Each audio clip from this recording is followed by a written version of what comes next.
Hats off to Rishad Hossain. What a match, what a turn around. প্রথম 2 over ভালো যায়নি, তৃতীয় ওভারটা যখন 6 ওভারে মাত্র 56 রান লাগে, ক্রিজে সেট 2 ব্যাটসম্যান স্কট এডওয়ার্ডস, সাইব্রেন্ট এঙ্গেলব্রেক্ট, তখনই ম্যাচের মোড়টা, চিত্রনাট্যটা হঠাৎ করে নিমিষেই পাল্টে দিলেন রিশাদ হোসেন, ঠিক যেমনটা দিয়েছিলেন শ্রীলঙ্কার বিপক্ষে। ওই 15তম ওভারেই ব্যাক টু ব্যাক 2টা উইকেট তুলে নিয়েছিলেন শ্রীলঙ্কার বিপক্ষে। জয়ের নায়ক ছিলেন রিশাদ হোসেন। লেগ স্পিনার হিসেবে বাংলাদেশের জার্সিতে প্রথম বিশ্বমঞ্চে কোনো ম্যাচেই তাক লাগিয়েছিলেন রিশাদ, তবে সেটা কোনো ফ্লুক ছিল না। আজকের ম্যাচে সেটাই প্রমাণ করেছেন রিশাদ হোসেন।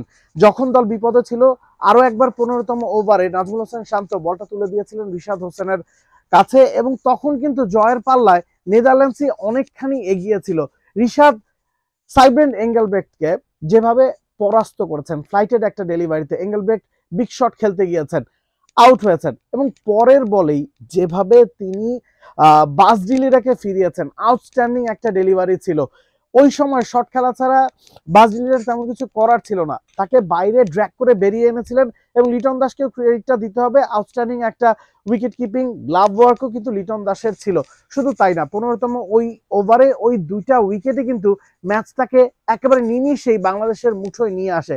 এরপরও যদি ম্যাচ কিছুটা বাকি থাকে, স্কটল্যান্ড নেদারল্যান্ডসের হয়ে সেই কাজটা করতে পারতেন লোগান ভ্যান বিক। আমরা দেখেছি বিশ্বকাপের ওই বাছাই পর্বে ওয়েস্ট ইন্ডিজের এগেনস্টে এক ওভারেই জেসন হোল্ডারের এক সুপার ওভারেই 30 রান নিয়েছিলেন লোগান ভ্যান বিক। তার পক্ষে সম্ভব ছিল যে কোনো সময়ই ম্যাচটা ওই জায়গা থেকে আসলে বের করে নিয়ে যাওয়া। ওই লোগান ভ্যান বিকের উইকেটটাও নিয়েছেন রিশাদ হোসেন। নিশ্চিতভাবেই এই ম্যাচে Shakib Al Hasan man of the match হয়েছেন, তার রোলটা অনেক ভাইটাল ছিল।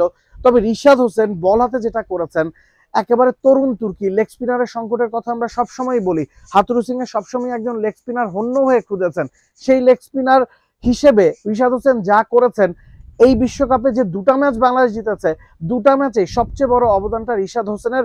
এবং লেগ স্পিনাররা রান খরচ করবেন, এই ম্যাচেও 33 রান তিনি দিয়েছেন।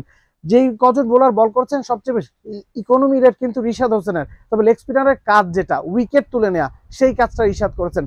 3-3টা উইকেট রিশাদের নামের পাশে, যেমনটা ছিল শ্রীলঙ্কার বিপক্ষে ম্যাচে যেই ম্যাচটা বাংলাদেশ জিতেছে, ঠিক তেমনই নেদারল্যান্ডসের বিপক্ষে ম্যাচেও রিশাদের 3 উইকেটই আমার কাছে মনে হয় সবচেয়ে ভাইটাল রোল প্লে করেছে বাংলাদেশের ম্যাচ জয়ের পেছনে এবং সুপার 8-এর পথে আরো এক ধাপ এগিয়ে যাবার পেছনে। Hats off to Rishad Hossain.